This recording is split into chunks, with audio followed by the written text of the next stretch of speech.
It's that time again for another not-so-normal gaming podcast, featuring your hosts, Mr. TechnoSqueek. Don't make me angry. You wouldn't like me when I'm angry. Nostalgic Dan 1. Everything I feel is in this sword. Good. Come on! And Quick Freeze 4. Don't worry. I'll handle the bad guys. This is a podcast you want to listen to, but first, you gotta press start. Hey guys, welcome back to a brand new episode of the Press Start Podcast. This is episode 84, and tonight we have Cliva, Quick Freeze 4, and Dan, and myself, Mr. TechnoSqueek. How are you guys doing? I'm a little disappointed you forgot my first name. Yeah, what the Nostalgic, come on, no, okay. Nostalgic Dan, whatever! Whoa. Everyone knows you. Whoa. I don't know him. Whoa. Slow your tone. Why are you sending him Christmas presents then? Slow your tone. But yeah. How you guys doing? I'm recovering off being super sick last weekend. Like, oh my god, I felt like I was on my deathbed or something. I had a rockin' fever. I was like, it was the flu, like, straight up. And I'm still trying to get my voice back because I had like a really bad sore throat. So, Yep. but Did you take one of those flu shots? nope. No. Screw the flu shot. Oh, Yep. man. I'm Same me. every time I go get one of those flu shots, it gives me the goddamn flu and it pisses me off. Yeah, I hear that happens a lot with some people. They're like, oh, you know, some people don't like to get the flu shots, and then they're like, oh, Well, yeah. Well, the flu shot is they give you the flu. Yeah, so it can, yeah. So, like, your immune system can fight it. So that's basically what they do. And it's not even worth it half the time. Yeah. It's just weird, though, because I feel like it's a trend. Like, I'm usually pretty good, like, health-wise. Like, I rarely get sick, like, all year. This was, like, the first time I got sick this whole year. Like, completely sick.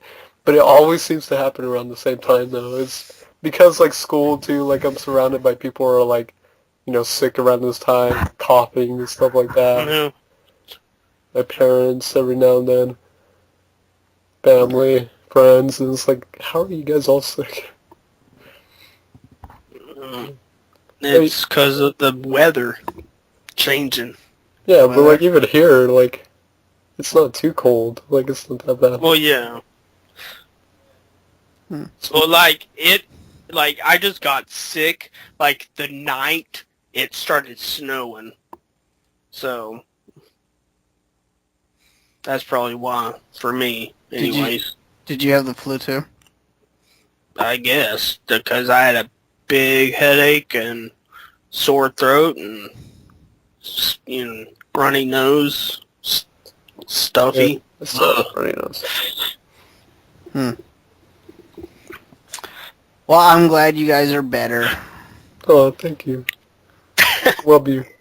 I love you guys. I love our listeners. All the love. So, besides being sick, what have you guys been up to? I've been up to finishing this chaotic school semester. I'm finally on break. I took my last, as of recording this, I took my last final yesterday or Thursday evening. So I'm super happy. But then it's like I'm going to enjoy this like right now because I know that next semester is just going to be, like, it's my final semester at college. So, like, I have a ridiculous schedule next semester. It's not even funny. I'm kind of scared, but it's like I'm going to enjoy the kind of calm before next semester. But I finally have free time again. That's a thing. I can actually do some things now. That's definitely a thing. That's good. Techno, how about you? Just been playing some games. Yeah. Me too. I've been playing a lot of Actually, this is kind of funny. I've been playing a lot of handheld because I've been so busy. I literally haven't touched, like, a home console or, like, any controller in, like, a month. Like, I've only played my PS Vita and that's it. Like, I've just been so busy, and then, like, when I have free time, I'll be like, oh, I'll play my PS Vita for a little bit. How are you liking the Vita? I love it. I can't get enough of it. Did you get any more games for it? Well, yeah, I'll talk about games we've been playing recently, but I've been playing another game that I picked up because I could talk about it now, but so Black Friday happened, right, guys? So Black Friday, Cyber Monday, all that kind of stuff. I only picked up one thing though, and it was a really good deal though. I picked up Muramasa Rebirth for the PS Vita, the collector's edition for like $25 new. So I was like, I'll Wow. take that. That's a really good deal. It comes with like accessories for your PS Vita, a little lithograph, and a soundtrack CD. It's really nice. So that was one of the new games I've been playing recently. And I also ordered another limited edition set for the PS Vita of Ragnarok Odyssey, but I haven't got that in yet. But I got it for a super good deal because Amazon had like a promotion where if you shared a wish list, you got like $5 off, and then I had like another $5 credit, so I got it for a pretty good price. Yeah, looking forward to playing more PS Vita over the holidays. What about you, Cliva? What's going on? Not much. I'm mainly just working and stuff. It's kind of sucks actually because like everyone's taking like the like December off, Christmas and stuff. So it's like kind of like really slow where I work now. It's just like, oh my god, I wish this day would end. And it's all right though. It's nothing too special. But I haven't been really playing that many games lately. I've been watching a lot of TV lately though, because again because of Black Friday, I picked up like a lot of TV shows like dirt ass cheap. So I just been watching a lot of TV, Blu-rays, stuff like that. So Cool. What about you, yeah. Techno? I think you have something new to talk about, don't you? Oh yeah, I got a PS Vita. Oh, copycat. No, I'm kidding. Yeah, what the fuck, man? You totally copied our idea. Whoa. Whoa. How are you enjoying the PS What? Vita? I know you picked up the Yes. Amazon bundle, which was actually a really good bundle, and I think it's still available if any of the listeners are Yes, it interested. is. It's just $10 more. Yeah, but it's still a fantastic price for Yeah. everything you get it. So, if anyone's looking for a PS Vita. But, continue, What- Techno. So whenever Black Friday, I got I went to Walmart and got like Twisted Metal on the these are all PS3 games. The Sly Cooper, which also comes with that bundle, that PS Vita bundle for the Vita, but if the PS3 game also comes with the PS Vita game, so I don't have, to use the PS, code thing. I can use the PS3 thing. But anyways, it also comes with Walking Dead and Uncharted, which, it kind of pissed me off because I did not get that bundle. Okay, here's what happened. I called my mom. I was at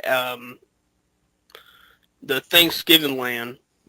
We have an annual Thanksgiving land where we bring our computers, play games, and I looked on Amazon when I got hooked up, and I was like, oh, $179 for a PS Vita. So I didn't have any money in my card because, the banks were closed at the time, so I couldn't put in any of my Christmas or my money from it. They gave me money, for Black Friday to spend, but, the banks were closed. So I called my mom. I was like, hey, buy me this, and yeah, I'll pay you back. Well, she does that, and I'm guessing she didn't see the deal, so I just got the Vita with Walking Dead. So, I wasn't, mad about it because, hell, I got a fucking Vita. Yeah, still. So, and I already played Walking Dead on Steam. So I didn't, really want to put it on my Vita because I only got a 4 gigabyte stick, a memory stick. I don't know what they call them now.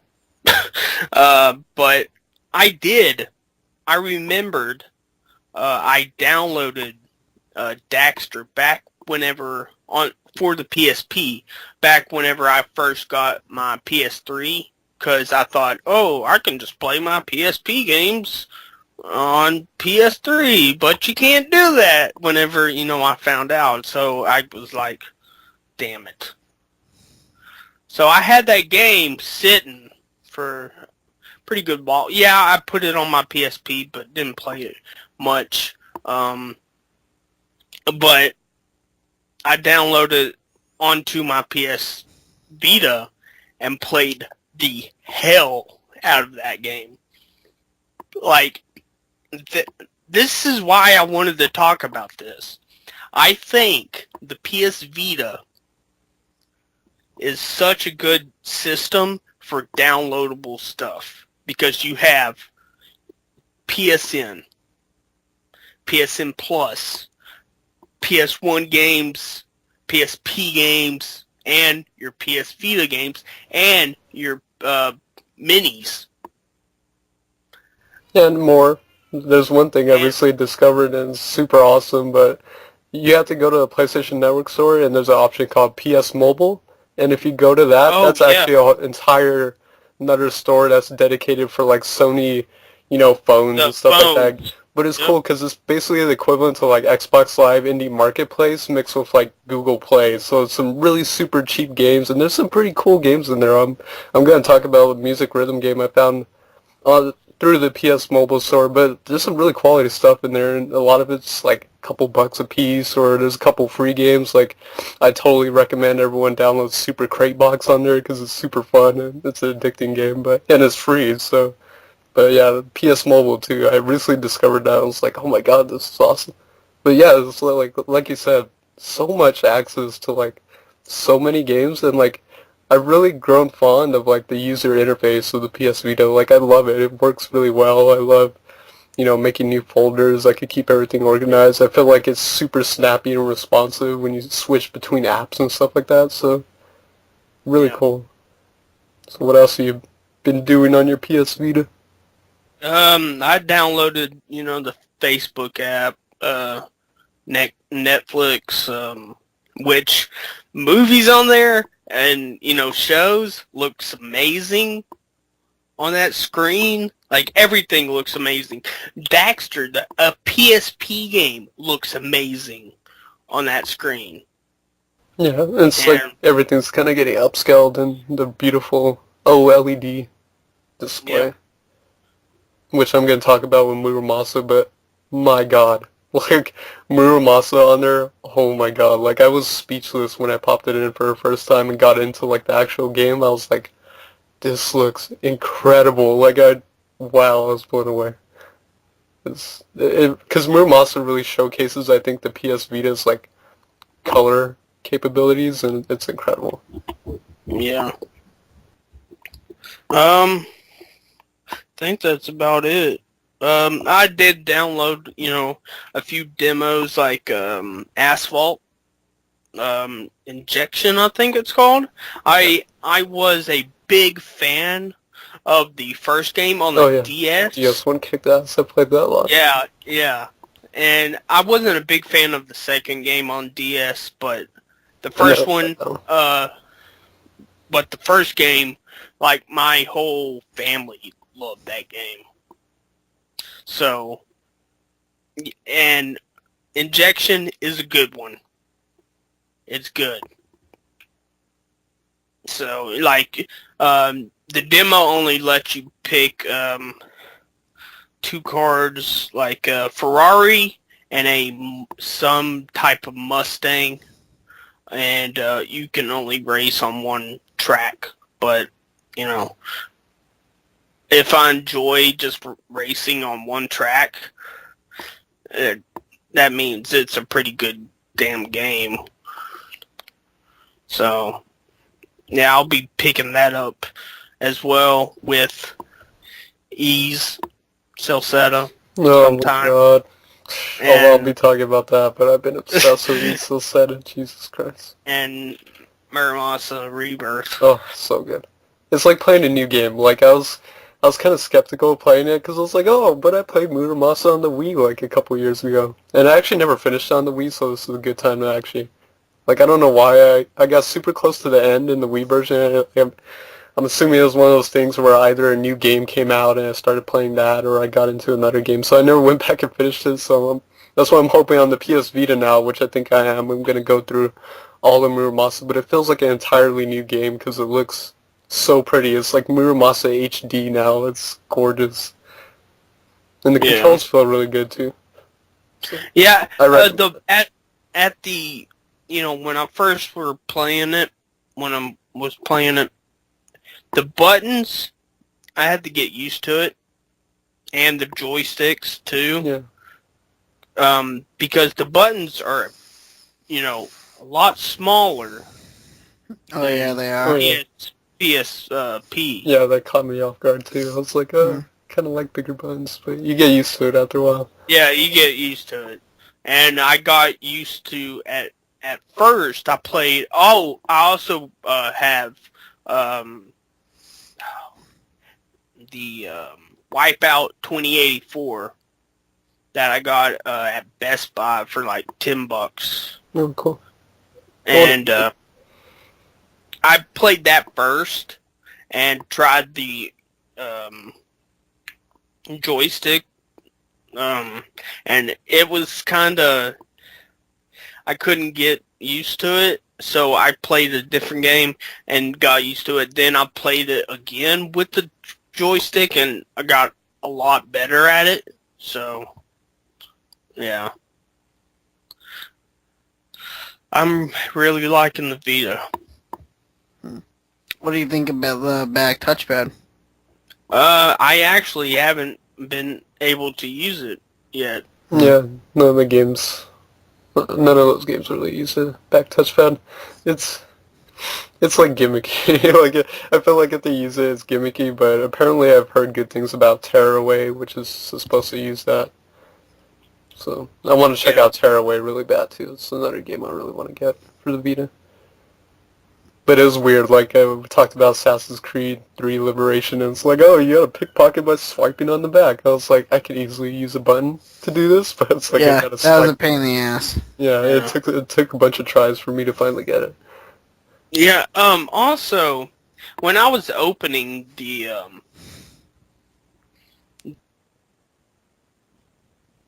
Vita, opening the box and unwrapping the Vita out of its little thing, I'm very surprised that it didn't have any of that plastic thing that you peel off, you know, screens. You know, like on like a phone or something, like a, you know, a smartphone. Yeah. It didn't have any of that. So. Yeah, I'm not sure if mine did or not. I can't remember. Because for a screen like that, I would, you know, you would think they would have. I mean, it's not like it came busted or, you know, with dead pics or nothing. But I was just kind of surprised. Well, I saw you that you were customizing the hell out of it. You put that, was it Sonic Lock screen on there? Yep. That's what I haven't figured out to do. I haven't figured out how to do that yet either. Like, I'm still playing around with settings and stuff. What you have to do with lock screens is, you just look up PS Vita lock screens. That's where you lock screen. If you search for lock screen, it will come up with pictures that have that zipper type look thing on the pictures. Where if you use a lock screen, and you open it, it looks like it's, you know, unzipping itself. Yeah. So, but yeah, you have to go through your like photos, your gallery and then press that button where the dots are, and it'll say use for start screen or something, and you do that. There you go. But if you're wanting to put like pictures or backgrounds for your main screens, you just have to hold the just push the screen and hold, and it'll be like boom, and then there'll be options on the screen to do that. You can look on YouTube. I mean, and because that's what I did. I didn't know how to do that either, so I looked on YouTube and boom, found it. Have you guys gotten to the point where like you have like a whole bunch of those? Like how you put like your games in the thing, and it makes like the little bubble icon on your Vita. Basically, the game is just like it installs every game, and putting the game in is just like a security measure. There's really nothing besides like the install data on those carts. Like you put it in, it'll install every game, and then you need the game as like a security check. But as you do that, it doesn't get rid of the bubbles. It keeps them on your screen. So if you have a bunch of games, you wind up with a bunch of bubbles. So like I'm starting to build up some like bubbles and all that. Well, that's my question. Is there like you can make folders if you want. Can you? How do you do that? It's the same thing like because I did that recently with like I made folders for my PlayStation Network games and my PS Mobile games, but you hold the touchscreen, kind of like Techno says, and I think there's an option that says make a folder or something. Yeah. Keep talking, I'll find it. Cause that's what I was worried about. Cause like I have all these games on my Vita, and like I'm kind of at the point I'm like, oh shit, if I put another game in, like what will happen? Will it make another page full of bubbles, or is it gonna say I have to remove one? Yeah, it will make a new page. Okay. That's good, because like I got the new Ease game for the Vita, and the only reason I haven't played it yet is because like, oh shit, if I put it in, what's gonna happen if it's... Yeah, it'll keep making screens. Like you can make a bunch of screens, but if you want them like more organized, you just hold on the screen, like hold on the touch screen. It comes up with the options, and there'll be like little 3 dots on like all your little apps. So you touch one of those, and it'll say create a folder, so you can make a folder and like organize all your games. Oh, okay. Well, I don't think I have to do the as long as it makes like another page that I can fill. Well, that I can fill with bubbles, then I'm okay with that. Because I was just kind of worried because the last game I made a bubble for is I downloaded the PS1 version of Mega Man 2, which is actually called Rockman 2, and that was like my last bubble for that page. So I'm like, oh shit, what if I put in another game and like. I don't know. I just never looked it up, and I figured I asked someone more knowledgeable about the Vita. So I'm not very smart when it comes to Vitas. You kind of are. You answered my question where I'm like, oh, I'm scared. I've been playing around with it, trying to figure everything out. The only thing I didn't know was how to like customize my Vita, like with wallpapers and stuff like that. But now I know. Because I still have the generic kind of like setup. It looks generic. Yeah, me too.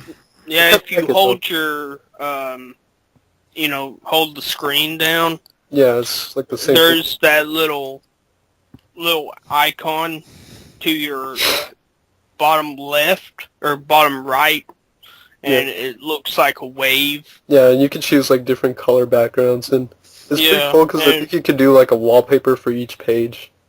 Yeah, you can. Unique one on each page, which is pretty cool. Yeah, well, yeah, I got mine, like, each page is, like, a different color.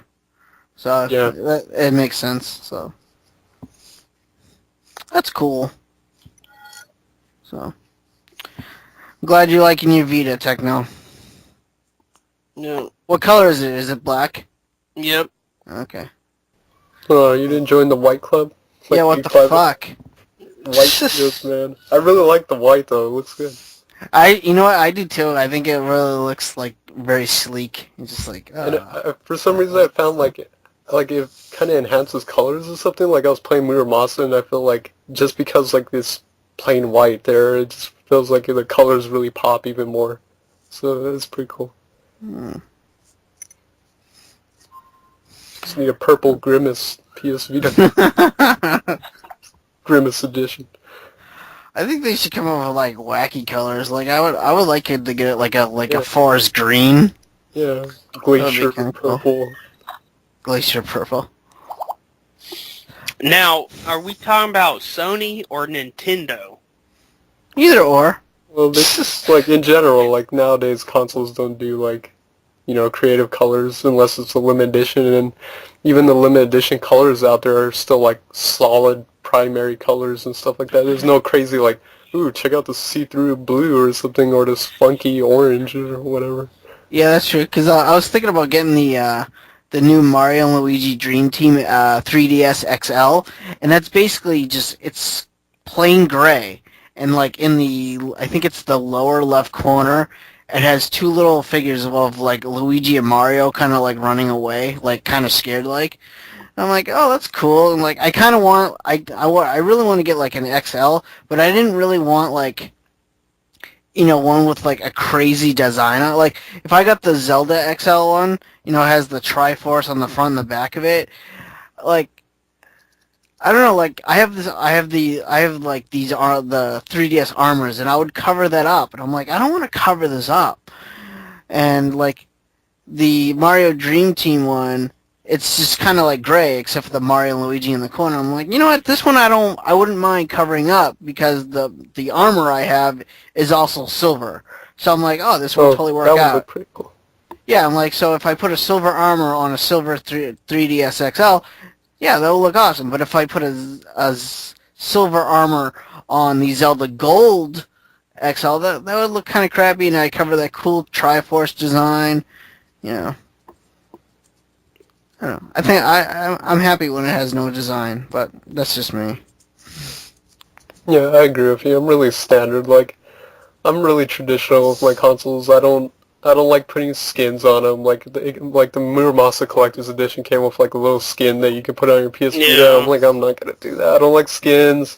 I don't like super crazy colors, but unless there's some unique colors. But I just don't like weird designs too. Like I'm not a big fan of like designs that take up the whole console or something, or that are just like overwhelming. It's just like I kind of like standard colors, like what they have. Yeah. I really liked how they did with the PSP, with, you know, the black Darth Vader, the red God of War ones, where the buttons were actually red, like the Yeah. and it looks really cool. See, I don't mind a design that covers like I said, the armor that I want to put on the XL if I ever do get one. It has a giant 8-bit Mega Man like running across across the top of it, and like that I like because I like Mega Man and stuff. But it's just the silver background. You know, it would clash if I got like the Zelda Gold one, or like the yellow Pikachu one, or like the white Animal Crossing one. But like the Mario Luigi, it's already silver, so it's silver goes with it, and then I got the cool Mega Man design going across it. So like, I don't mind a design on it as long as colors don't clash. You know. Yeah. So I don't know. I just miss variety and color options in general. Because it's either white or black nowadays. You want white or do you want black? And then there's spin-off colors. What's the last console that have crazy colors? Was it like the GameCube? Probably. Yeah. Yeah, because they had the funky-ass orange one in Japan, which was... Yeah, cool. it was Gundam Orange. Yeah, didn't they have like purple, black, gray? Yeah, we had purple and black and platinum, which I had the platinum, which doesn't come with the component video like thing, because they took it out of later things, or which I wish I had, but yeah, aren't those pretty expensive now? but the cables are expensive as shit, because they only sold them on their website. So I don't know why they, did that, I guess, because they pretty much, took out that thing really fast. So, I don't know why they would do that, but whatever. And what was it? Xbox had that Halo one too, the Halo green one. Yeah. Yeah, so. No, the original. Well, yeah, the original Xbox. Yeah, Yeah, the Xbox One, man. Come on. Yeah, the Xbox. The Xbox. The first Totally. Xbox. Yeah. The Did that Xbox One. did that come out before the GameCube or after? That was After. that was before. Okay, so the GameCube was the last one. Yep. They have crazy colors. Okay. Because that was the only one that I believe was just you had the original and Halo Xbox.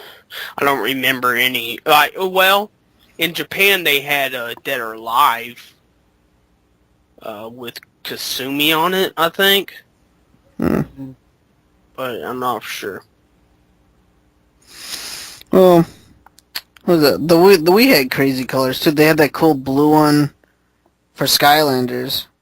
I don't remember that at all. I do. I still I remember see the it. Walmart edition, the blue one, powder blue. Yeah, and Red. they had the mini was red, wasn't it? Mini. Well, in the Super Mario Well, 25th yeah, anniversary. that right. my mother has the Super Mario one. Hmm. I just have the regular old white one because it's a launch. Yeah. It's a launch system. Yeah, I got the white one too. It's kind of sad. Like my Wii is all packed up in a box because like I got the Wii U now. I'm like, oh. Well, I still use my Wii. Well, yeah, I know that, but I'm just saying, like, I have a Wii U, and I'm just like, oh, no, like, I put the Wii just back in its box. Yeah, It's sitting in my once you have a closet. Wii U, there's like no more use for the Wii, because then you can play Wii games on it, and it upscales the Wii games so they look nicer on HDTV, so it defeats the purpose of the Wii once you have a Wii U. Yeah, but it's not like I'm gonna get rid of my Wii. It's just gonna sit there in the closet. But I don't know, it's kind of sad that it's just in there. It's a little heartbreaking, but whatever. Just take it out, display it. Here is the Wii. Yeah. I don't know. It's cool. I still love my Wii U though. Wii U is an awesome system, dude. I don't care if anyone badmouths that thing. They're totally wrong. Such a great system. Well, it's finally building a library. It took long enough, but it's finally building a It library. really is, yeah. I still only have like 3 games for it, but I just want to collect more for it. So, and you guys see that they have the update for the 3DS, the Miiverse? Oh yeah, I did that recently. Yeah. That Did you thing, see my picture? I did, yeah. No, it's cool because like it links your freaking your accounts for your Wii U and your 3DS. So like like if you have a balance, I had like a balance of like $12 on my 3DS eShop. Well, like it shares that now with your Wii U. So now I got money on my Wii U to buy, because I was thinking about buying Earthbound. I really was. And I'm like, oh, this is so cool. So I love how they're like connected now. I really do. So. Yeah. Yeah, I think that's a great concept, especially for me, because I don't have a Wii U, so I was able to make a Nintendo Network ID, so that was pretty cool. So I have an official Nintendo Network ID, and when I get a Wii U, I can just link it up to that. Yeah, you just enter the same information. Yeah. But I like the Miiverse now, too, because I was like, man, the Miiverse would make so much sense on the 3DS, too. Even though it's like off to a kind of slow start, because it's got only a certain amount of games that have like communities, and they're really standard stuff, traditional stuff like Pokemon, Mario, Pokemon, Zelda. Mario, Zelda, yeah. Like, where's all the Shin Megami Tensei stuff like that? Or like Paper Mario Sticker Star, because I'm stuck in that game and I could actually use some help in that. I hate that game so much. I could actually use a Miiverse for that, because I could ask people, what the hell do I do now? But yeah, it's pretty cool. I liked seeing all the pictures too. I've never seen the Miiverse before, like in person, so it's cool. Well, you know what's cool is if like I make posts on my Wii U when I play the Wii U games. Well, I went on my Miiverse for my 3DS, and I was able to see my Wii U posts. So I'm like, oh, this is fucking cool. You know, so you get to see both, which I think is really, really good. I'm so glad Nintendo did this. So. Really cool, but you need a parent or guardian before you do it. I laughed at that part too, Techno. I got to that part and I'm like, oh no, I need my parent to continue on. Like, hey kids, Hey mom, can you please do have this your real quick? grandparent or guardian look at this for you, okay? Well, you know what they are? They're worried about the swap note crap, you know, like people sharing information on the 3DS, so it's kind of understandable. Yeah, but it's weird because I thought it came after you enter your birthday or whatever, so it's like it should know that you're above 18. No, it like popped up like first thing No. for me. Oh, because I had to make a Nintendo Network ID, and I think I made that first. But still, I should have knew. It was weird though. It's funny. It's because of Techno sending all those tweets over swap What? note. Techno was the death of swap note. You bastard. Taking selfies. 3D selfies. The Wii 3DS has been having a lot. They updated Pokemon X and Y again. It's now up to like version 1.2. They fixed I guess they fixed a patch that Pokemon like learn moves that I don't know exactly what it is, but I guess if like you get a Pokemon from someone else on the global trading system, they don't learn moves that they should, and this new patch fixed that. I'm not exactly sure exactly what it's about, but I downloaded that today, just in case. But I don't know, they're adding a lot to the 3DS, and I really like that. I heard that's probably like the best next gen console right now for me is the 3DS. It always has been. So. Yeah. Feels weird to call it next gen, because I feel like when people talk about next gen, they're still talking about like the PS4, Xbox One, even though it's current gen. So it's like, oh, I was doing some retro gaming on my Xbox 360 the other day. It's like, it's retro, isn't it? I haven't turned on my 360 in like months. Yeah, like I said, I haven't touched a home console yeah. in a long time. So, You guys want to get into some news? Sure. Sure. Sure. Why don't you go first? Okay, so, remember the whole kind of system that was going on where Sega acquired Atlas recently, or a couple months ago, and so there's kind of like, oh, what could happen from that, and this is one of the things that some people thought would happen, but, so Sega obviously has a lot of stuff or games, IP franchises that they just either don't care about or just don't want to use anymore. So they call them dormant IPs. So they're just IPs that are still under Sega, but Sega does absolutely nothing with them. And they're like, hey Atlas, you guys make a bunch of games, unlike us. So what if you guys like if you want to, we're not saying you have to, but if you want to, feel free to use these dead IPs. So that just means that like Atlas, if they want to, they have to go ahead. No, Sega. I just thought of something. Dude, they can make a new Skies of Arcadia. Yes, they could. They Shining could, Force. A new Shining Force game. a game that never came out here in America, Rent a Hero. It was an RPG. Yeah. That was only in Japan, and I've heard it's like amazing, and I would love to play it. Yeah, like stuff like that, because Atlas is known for bringing Japanese-style games and just, games like that to the West and localizing a lot of stuff. They have a good localization team, so they could possibly do that, but I'm just more excited at the possibilities that, like, they specifically mentioned some franchises like Jet Set Radio, Space Channel, but, like, man, like, Atlas are great at RPGs, so it's like, why not a new Shining Force game from Atlas, like Shining Force 4, that'd be amazing. Or even a new Skies of Arcadia if they wanted to. It's like they have the experience, so they're a good company for making RPGs. They can do it because Sega says, hey, We don't give a shit. Yeah, we don't do anything. We're too focused on Little Sonic over here and, Hatsune Miku. So it's like, why don't you guys, we're not using them, you might as well. So that's really cool.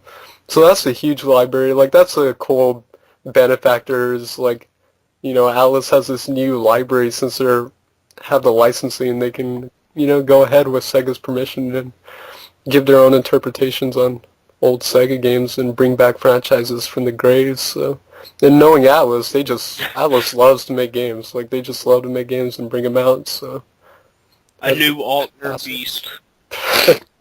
New Alter Beast coming for the Xbox One. With Kinect controls. That would be the best.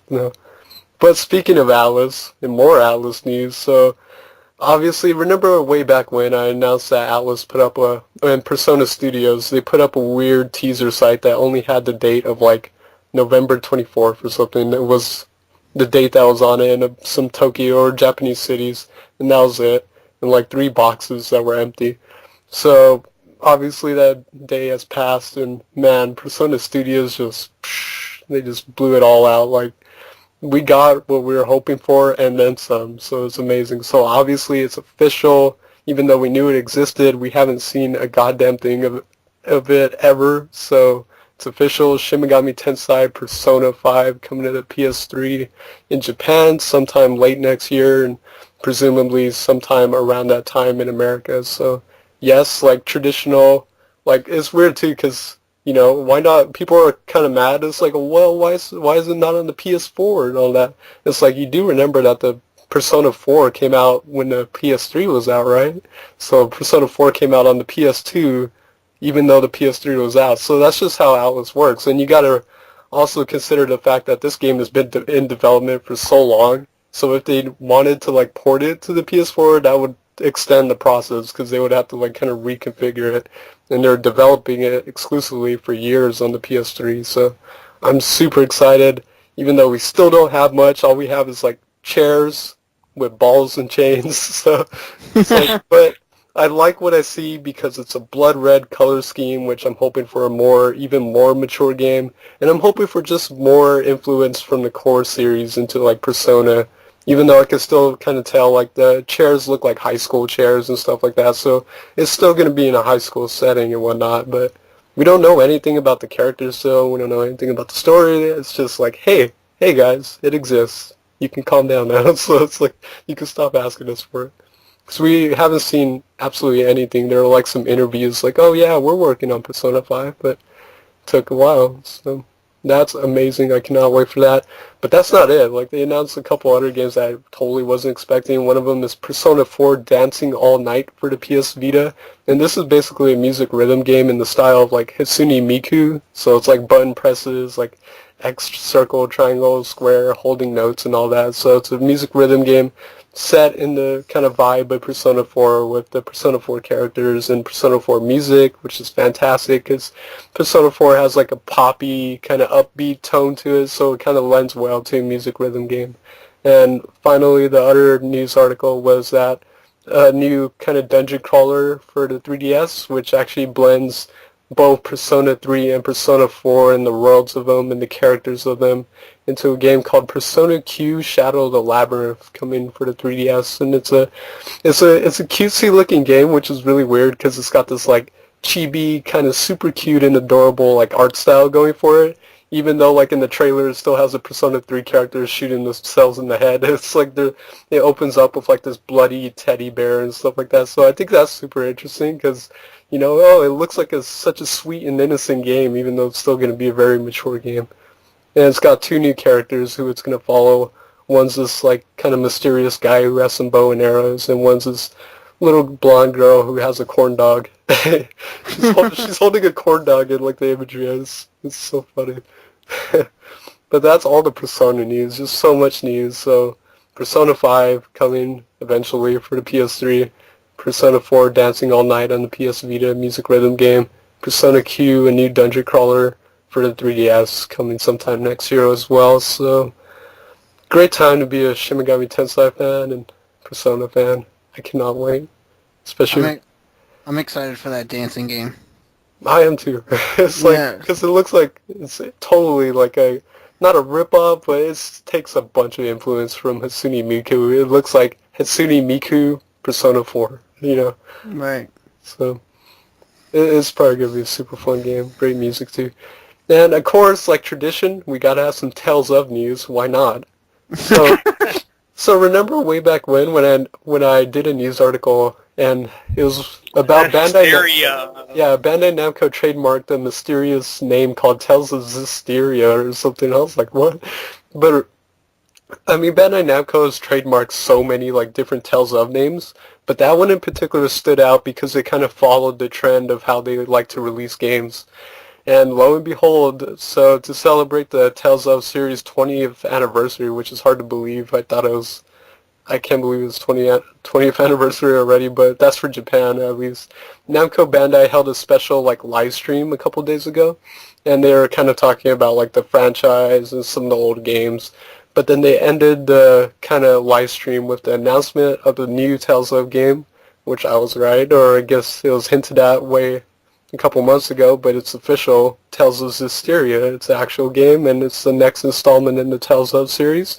What I'm excited about is it looks to be super traditional. Like, it looks very, very heavily, like, traditional influence from other RPGs. Like, there's, like, dragons in it. The characters look like, knights and stuff like that. The main character kind of looks like Jude from Tales of Exilia. He's got, like, short hair, and he's wearing an outfit that looks similar to Flynn's, so he's got, like, the kind of knight-style outfit going on.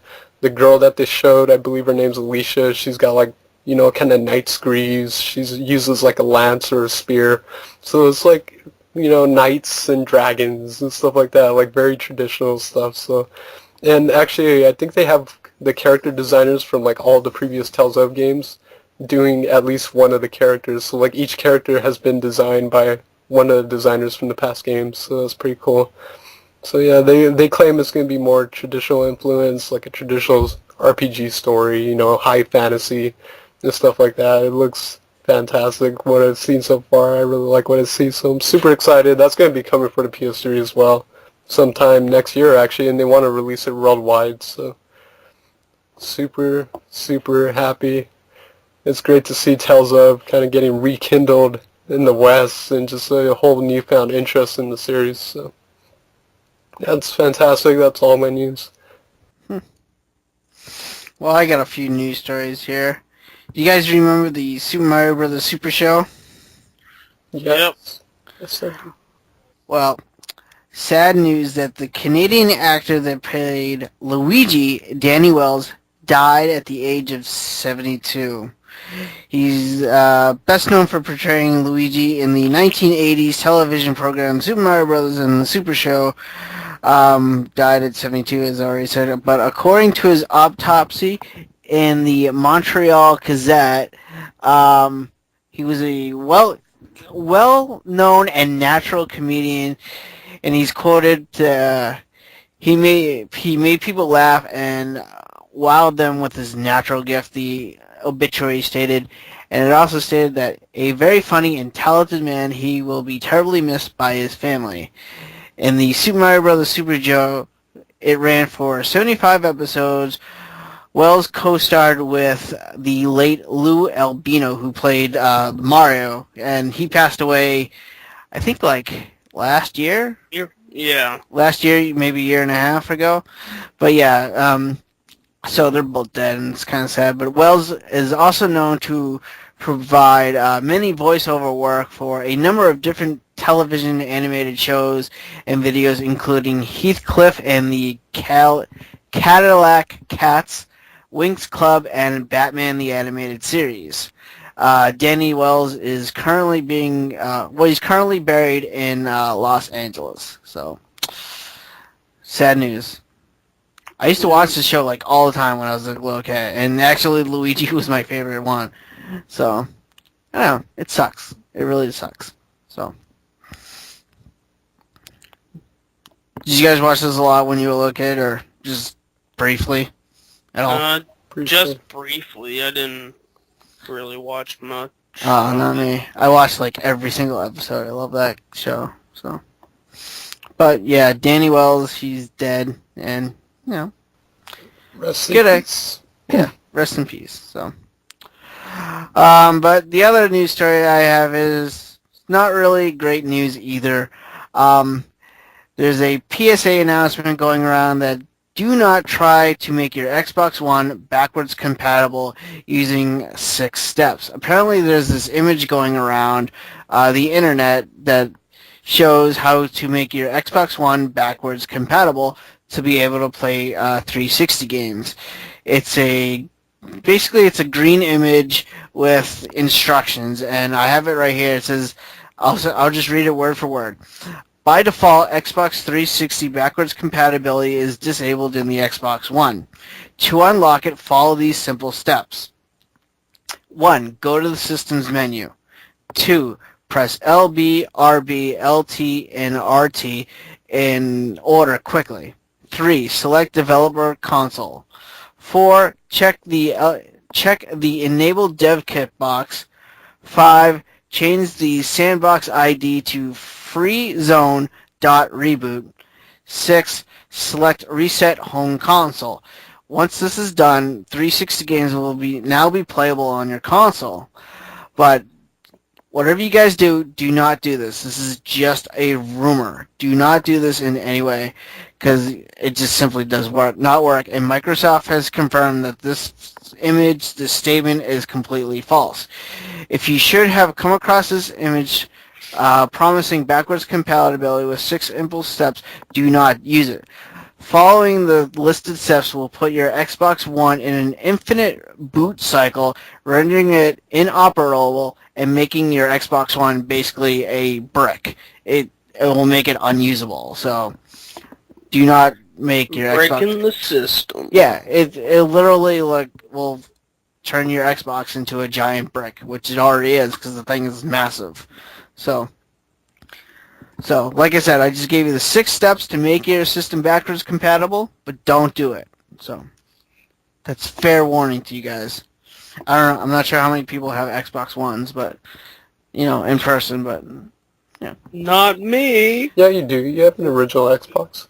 Yeah, man, come on. Don't brick your original Xbox. Yeah. So, Yeah, I think don't do that. Yeah. Don't No, I don't know, that's kind of stupid, because, I honestly think the Xbox One should be backwards compatible. It makes sense. But, I don't know. I don't know if it could because of how There's nothing in the hardware to system. do it right now. Yeah. Yeah, they've come out and stated that. I think it was when this happened that they said that there's nothing in the Xbox One that would allow any sort of backwards compatibility. It's just not capable. I don't know. I think it should. Is the PS4 backwards compatible? No. Nope. No? Oh, okay. They just don't care about backwards compatibility anymore. Well, Nintendo does. Yeah, Luigi- that's why Nintendo's awesome. Yeah. Good job, Nintendo. You win. Yeah, you good. win in that one. That's Congrats, a Nintendo. check mark in your box. PS4 will have Gaikai, so... Oh man, Gaikai, can't wait to play games in the cloud. That great Oh, cloud. yeah. This mystical cloud of games. I don't know, but that's all my news stories. Is Xbox One is not backwards compatible, and Danny Wells has passed away. So Sad stuff. I know. I'm sorry. I'm sorry. Techno, cheer us up. Hurry. Yeah, cheers up. So sad right now, hurry. Well, guess what? I got one news story.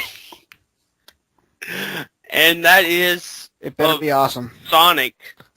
It's a Sonic news story. Oh, I'm even more So- sad now. Me too. Hidden Palace Zone playable for the first time in new iOS and Android version of Sonic 2. If you were a major Sonic fan growing up in the 90s, perhaps you know the story of Sonic the Hedgehog 2's lost level Hidden Palace Zone, an incomplete area in the game that was said to have been discovered in a stolen prototype that happened, I don't know the year, but it was E3.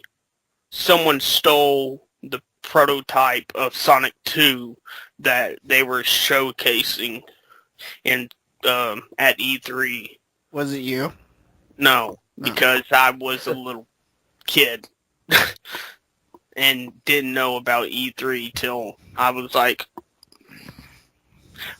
14. So, a claim that would later be supported by hackers who said to have discovered traces of it in the code of the final product. For years, this was merely just stuff of an urban myth to be spread in the pages of magazines and by word of mouth. To make a long story short, the myth was eventually proven as fact thanks to the internet. But the story doesn't end there. The folks at Sega have decided to finally bring it full circle by completing the level and releasing it for the fans who have been eager to see it in a proper action for nearly 2 decades. Hidden Palace Zone is now available as a piece of bonus content for newly released Android and iOS versions of Sonic 2, which can be picked up on the Google Play Store and Apple App Store for $2.99. This new version also includes a boss rush mode and the option to play as Knuckles. So yeah, there you go. You gotta play it, Techno. Download that. I don't know, $2.99. Oh man, that's pretty expensive. Like maybe if it was $2.98, I'd be like more on board. Well, see, I have Sonic 2 on everything under the sun. Not the phone though. Yeah, not your phone. Damn. And now you can play the Hidden Palace. Fine then. How can Good. you call yourself a Sonic fan? I'm gonna buy it right now. Yeah, true Sonic fans play the games on phones. God damn it. There was going to be the Japanese named it, but there was going to be a zone called Genocide Zone. Well, that's not good. No, that sounds horrible. Yeah, but the Japanese named it that, and then they were like, "Oh, well, maybe not." Yeah, you think? Yeah. Unless it's like a super bloody zone and just like blood and gore everywhere, and it's just horrific. That's one of those examples of like naming conventions from Japan to America where it's weird. What the hell? The best video play. Final Fantasy 4, $15? No, $16. Yeah. Man, Oh, what are you talking about? on my app store. Yeah, that's how much they cost in there. Yeah. That's I think outrageous. I think all the Final Fantasy games are like at least $10 to $15. They're stealing money. It's a good game. It's not like, no offense, like Sonic you can probably beat in like less than an hour. Final Fantasy takes you several hours to beat. Yeah, but why would you want to play a damn Final Fantasy game on a phone? I would. I have it on my phone. Yeah, jeez. It's really not that bad because like I work in an office and I do have some downtime and I do. I have Sonic what's the Sonic CD and Final Fantasy 4 on my phone. And see, I can't play Sonic CD on my phone really that well because I have what's that stupid controller, the Moga or yeah, the whatever. Moga, yeah. Moga. I have that controller and I can't play Sonic without it. Like I need that controller to play it, but I can play Final Fantasy without it. So like, you get what I'm trying to say? So I think it's well worth it. Makes it playable. Yeah. Like I have Yeah. a tablet and I play some RPGs on there every now and then. But it's a big screen too, so it's tolerable. Sonic the Hedgehog. Techno does not care. He's like, I know, right? like 10 hours ago. I'm trying to explain why like Final Fantasy is worth the money, and he's just like singing along. But Busy downloading Little Sanics. Little Santa. I think it's worth the $15, honestly, because it's a long game. So Yeah, you get your money's worth. Yeah, but I would rather want to play it on, like, PS Vita. oh yeah, me too. It's but I don't have my Vita while I'm at work. You should. No, I would get fired. Could you imagine me sitting at my desk playing my Vita? No way.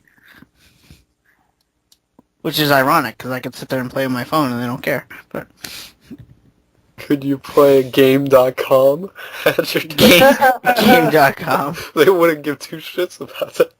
They think it's like a super outdated calculator. It's like, I know, what the fuck right? is Cliva using that old-ass PDA again? I've never actually like seen one of those in person. I used to Okay. own one. Really? How big is that thing?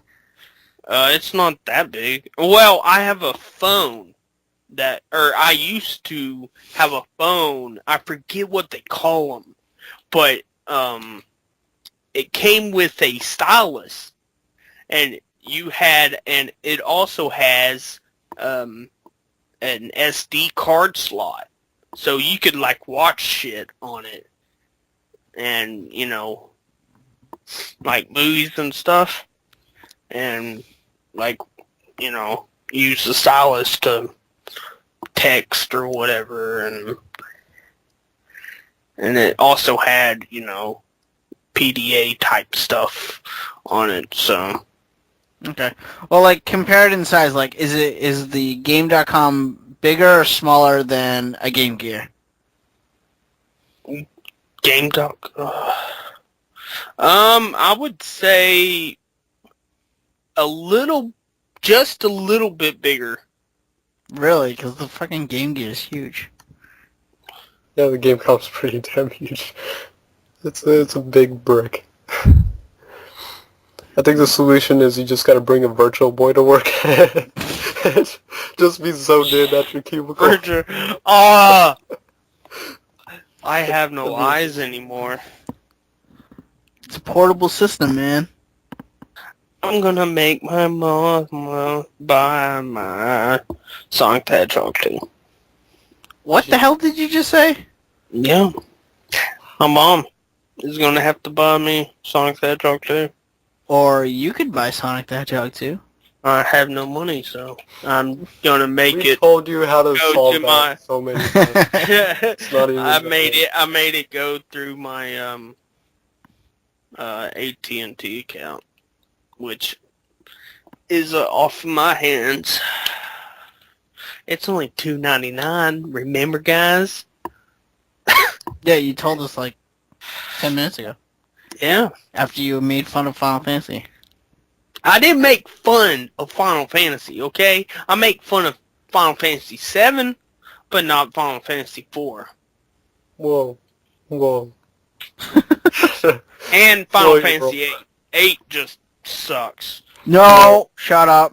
Whoa, next thing you're gonna tell me is that like Final Fantasy 13 sucked. Like, wow. What a nice. I played a little bit of that one. 13. You know. 13's not bad. I don't have a problem with it. I actually wanted to ask Dan, do you know if Lightning Returns is gonna come out with like a collector's edition? They haven't announced anything yet. Which, Because I have the game pre-ordered on Amazon.com, but it's just the normal one. I was kind of hoping they would release a collector's edition. when does like that they come out did. again? Or when is it set to release, I guess? Give me like a few seconds and I can let you know. Yeah, because I haven't seen anything. I just see the standard games, and Square Enix is a touchy area because a lot of people are so mad that there's a third Final Fantasy 13 game, and it's like they didn't really care for the last one, so it's No gonna way, be I love that game. yeah, but for everyone else, it's gonna be really hard for Square Enix to try and make a collector's edition for a game that really not a whole lot of people have a whole lot of interest in. Okay, right here. Amazon says it comes out February 11th. Yeah, I think if they had a collector's edition, they probably would have announced it around this time. Like because they normally announce stuff like, especially for a limited edition, like at least a couple months in advance. That way people can know and like pre-order it, you know. But probably not, because like I said, like in general, like as a just speaking general, not a whole lot of people are excited for the Lightning Returns. Oh, that sucks, because I totally am. Yeah, yeah, and especially after like they did such a good job with the 13.2 collector's edition, even though I Oh picked that yeah, up I for know, I like love 30 that. bucks, but yeah. It was like weird because like I liked 13 and then like they fixed the issues that I had with 13 and 13.2, but then they took away facets that I liked in 13 and took away in 13.2. It's like I'm not really excited for the game either. It's like it's gonna be one of those when like it's 20 bucks or something, I'll probably pick it up. And I think a lot of people are like in a similar boat, but and I think if I remember correctly, it came out recently in Japan, and I don't think it sold that well in Japan either. So it's just that thing where it's like people want them to move on. It's like, okay, we get it, but let's move on. Enough 13. But yeah, I'm in the minority. I like 13. I really did. yeah, I like And them 13 too. I like them. Not enough to like. I need them to bring back BB. What if they bring it back in Lightning Returns? Are you gonna buy it? If I would have to see the reviews and see if he EV does for the return. game of the year, 10 out of 10. Yep. Boom. Yeah, no collector's edition for that, sadly.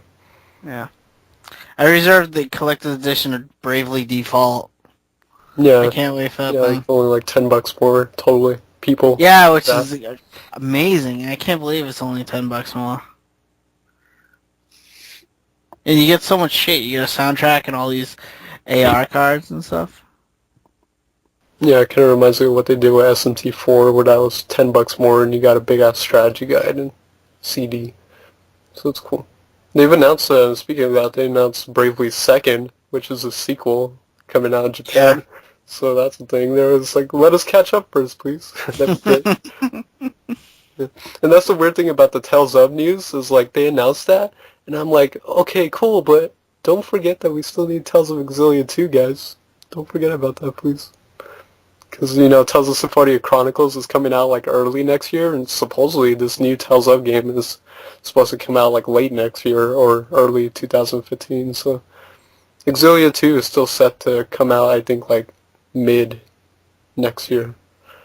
So, yeah, but I'm super excited for Bravely Default. That's like my next highly anticipated 3DS game. And speaking of that, I think I heard news that the character designer for Bravely Default left Square Enix recently or something. And he did like other character designs for him on like other series, I think, but it's just sad because Square Enix keeps losing a lot of people. Like they've lost a lot of people in the music department. They lost a lot of people who worked on like the old classic Final Fantasies. It's like it makes me sad to see like so many people leaving. Yeah, I hope it doesn't ruin their company, because like I still love Square Enix. They've always been like one of my favorite companies, especially like just for the Final Fantasy series alone. But And then I hear all this news that like, oh, Square Enix thinking about focusing more on the phones and mobile market and stuff like that. Which I'm like, oh no. yeah, I don't like that. Yeah, but in Japan they're like cranking out games like left and right on the mobile market. It's ridiculous. It's like, I want another Star Ocean game, man. Come on, Square Enix. I love you guys for that. I've never played a Star Ocean game. Ever. There's not a whole lot. There's the original one on the PS1, and then the port of that on the PSP. There's Star Ocean Till the End of Time on the PS2, which I really enjoyed, even though people would really disagree with me on that, but I liked it for a multitude of reasons. Star Ocean The Last Hope on Xbox 360 and PS3, which some people really didn't like as well, but I don't know. Like, I don't know if you would like it, because, like, it's very Tales of inspired, too. It has, like, a similar battle system. Like, it's real-time action, and I know you care more about, like, turn-based style. But it's the battle system is more like a Tales of game. It's like you have attacks mapped to certain buttons, and you're like in a small arena fighting, but it's super fun. And the stories are kind of like sci-fi, like space and space travel and going to different planets and stuff like that. I don't mind that, but yeah, you're right. I do like the turn-based combat a little bit more. Probably wouldn't like this Star Ocean. Have you played because I know you like turn-based, and it's like, when I think of it, it's so traditional. A game called Brave Story, New Traveler. No, what is that? It's a PSP RPG published by Exceed Games, and it is like the definition of a traditional turn-based RPG. Like because you don't see that much anymore, right? Like turn-based RPGs, strictly turn-based, very traditional story, simple character design, and it's like a very traditional all-around RPG. You know, like a classic kind of RPG. So I think you might want to check that out. This is a Brave Story New Traveler? Yeah, it was published by Right. Exceed on the PSP, and it's a turn-based RPG.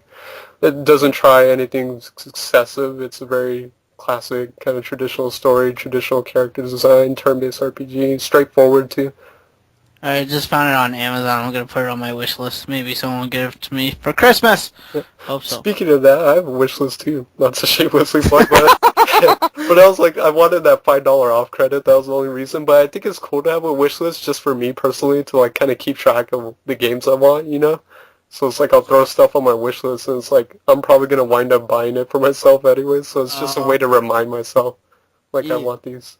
You should see my wish list. It's mine is so goddamn long. It's not even funny. Which is weird because there's like only 2 video games on it, and the rest are like graphic novels.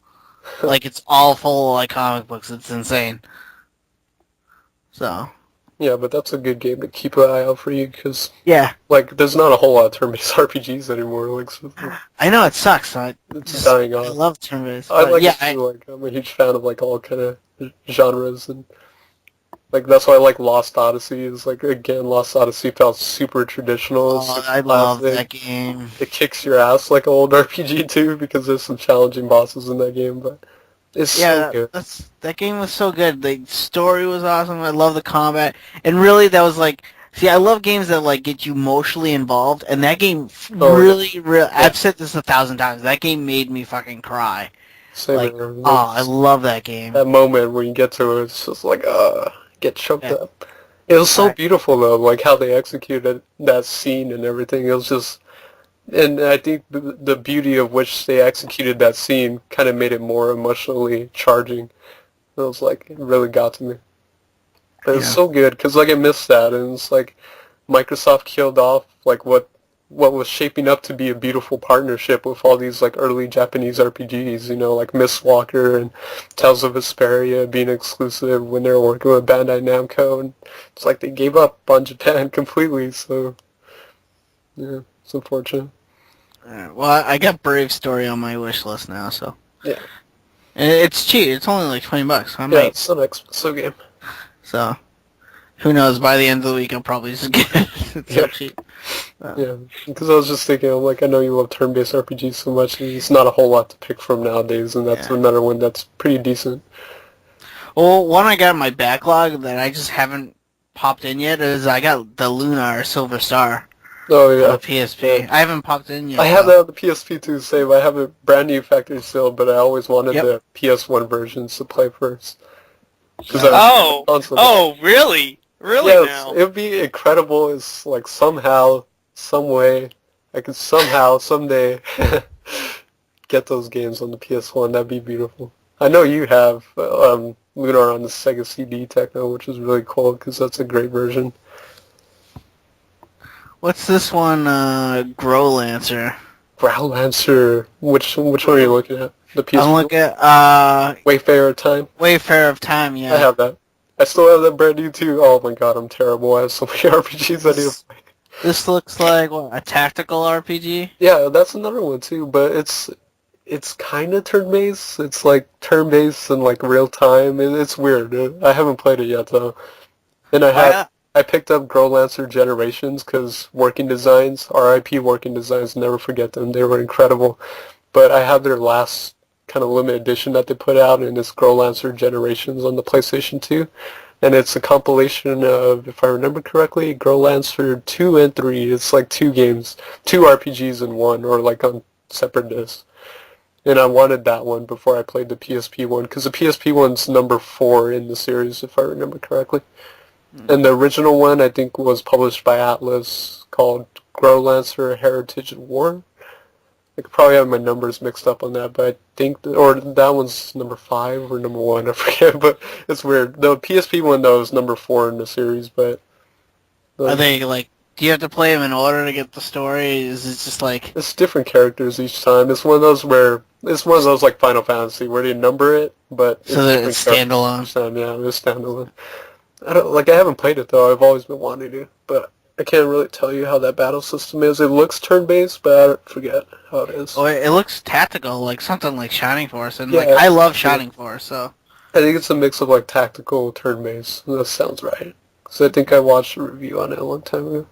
Because I have an art book for Growlancer, I just never... Oh, the artwork's fantastic. I love the artwork. Oh, yeah. It reminds me of like old school anime. It's like so good.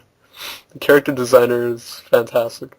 Even though he does hentai for the same series, though, but he's infamous. Like, he's so infamous. Like, he does so much hentai. Like, he's a famous hentai designer, too.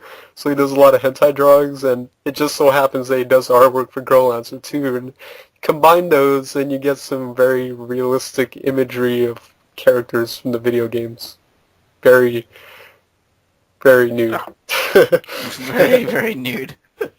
Well, that's funny. It's like, oh, it's just one of those things. But the artwork's fantastic in the series. I love it. Yeah. Okay, well, ask me next week. I might have that Brave story. Who knows? Yeah, I think you're right up your alley. Something right up your alley. Techno, how are your RPGs going? Oh. RIP Tales of Vesperia, never forget. I'm gonna beat. Here's the thing. You guys were talking about, the strategy guide, and I think if I did get that, I could actually complete it. Cause I want to cause I only have like, where the you have that little bar to your left where you get like superpowers or some shit. The over limit. Yeah, over limit. Yeah, I don't have enough for, the big attack. Yeah, the mystic arts. Because I don't know where to get it. Yeah, but and you still beat the game though without using mystic arts. Is the thing. It's just you got to be really strategic in battles and how you do stuff, particularly the final boss fight. But it's doable. Yeah, I don't think you need a strategy guide to beat that game. You're like so close near the end, it's not even funny. So that's what's killing me. It's like, damn, you literally have probably another like maybe dozen hours, and that's it. Maybe less than that. And you're there. Like, you should be way overpowered. Did you buy like levels or something? Yeah, he did, yeah. You should be like so like overpowered. It's not even funny. I forget what levels I'm at. I'm like, I don't know. Should take that so you can get to the eastern island. I think I'm like 75. What? Oh my god, I think I beat the final boss at like 75. Dude, I think I beat the game at like 69 or something, like 69, 70. I could be wrong. I don't remember. I don't have 70 when I took on the final boss. So if you're at 75, you should have like no problems. Unless you have like the most crappiest weaponry ever. Yeah, do you have good equipment? And we just talked about that. Like, are you still using a shitty ass sword? like my first sword? Yeah. No. Oh, thank God. When was the last time you bought a weapon? I just never, what do you call it? Where you mix shit together and make shit. Yeah. I don't do that shit. I just it's not very necessary. You just go to each...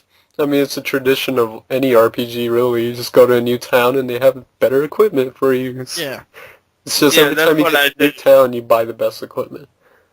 Yeah, that's what I do. So good. So I was like worried. I was like, damn, are you still using older... I got that one sword or whatever from that one dude. I like your description on I it. can't. I don't remember these names. So I got this one sword from this one dude. at that and- one place, at that one, Yeah. where we were doing that one thing, That one guy. time. You know, the guy with the white hair, like. Oh yeah. I know. You have the sword. You have Yeah, Dane buddy. Nomus. You have Dane Nomus, the sword. Yeah, but like I had to give it back to him. Yeah. That was a good sword though while it lasted, but it's not the best sword. You can do it, Techno. I believe in you. Someday, maybe when I'm playing Tales of Hysteria, you'll be like the final boss or something. Hopefully. You have a whole other year when Tales of Hysteria comes out. You'll be playing that. I'll be playing Lightning Returns, and you'll still have not beaten Tales of Vesperia. I think it's just hilarious because I think it's been so long that when Tales of Exilia was coming out, I was like, oh, I'm going to beat Tales of Exilia before you beat Tales of Vesperia. And I did. And it's like now I'm going to beat Tales of Zestiria before you beat Zestiria before you beat Vesperia. Jesus, those names are too close. I'm sorry, but I really don't like the naming. It's like I mentioned it last time. And it's like, it's a little too close. It's like, I have a hard time saying Zestiria and Vesperia back to back. It's like, man. But if there's a Yuri costume, that'd be amazing. I hope there is. Like there was in Tales of Graces. But anyways, yeah. Any other RPGs getting down with? Final Fantasy 9. Yeah, you love your FF9.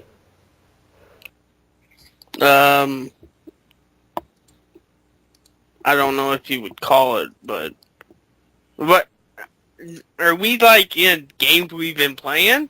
Nope. No, we're just talking about RPGs. Just casually chatting. Yeah, just Casual RPG chat. Well, what about like Symphonia? When is that coming? The Chronicles. Yeah, That's for coming out in PS3. March. I have the collector's edition pre-order, Damn it. which is $40. I mean, come on, people, $40, and you get Tales of Symphonia. For Really, and Tales of collectors? Symphonia: Dawn in the New World, remastered in HD. wait, collector's edition is only 40? No, that's 100. That's what I'm Oh. dropping on it because I'm an idiot. And I love the series, obviously. But the game itself is 40 as it releases. You get Tales of Symphonia and Tales of Symphonia: Dawn in a New World, HD remastered. Tales of Symphonia, in my opinion, probably has some of the best music in the series. It's incredible. Like, I'm just a huge fan of Sakuruba. He just does incredible music.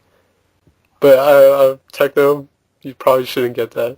That's like 2 more Tales of games to finish. When you haven't even finished one yet. You should play Tales of Fantasia. That one's short because it came out on like the Super Nintendo, Game Boy Advance later on. It's maybe like a dozen hours. Although it's not really the greatest in the series, but whatever.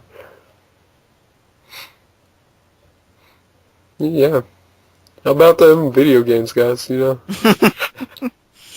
do we want to get into maybe questions? We're a little overdue on questions since it's been an additional week.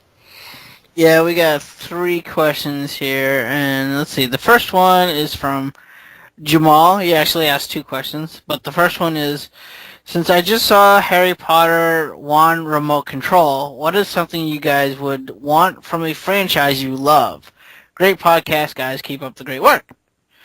So what is one thing you guys want from a franchise you love? Well, I kind of already got that for Christmas. What is it? Oh, the Res Vibrator. Dragon Balls! You got Dragon Balls? I thought you got Yeah. the Res Vibrator. That's the best.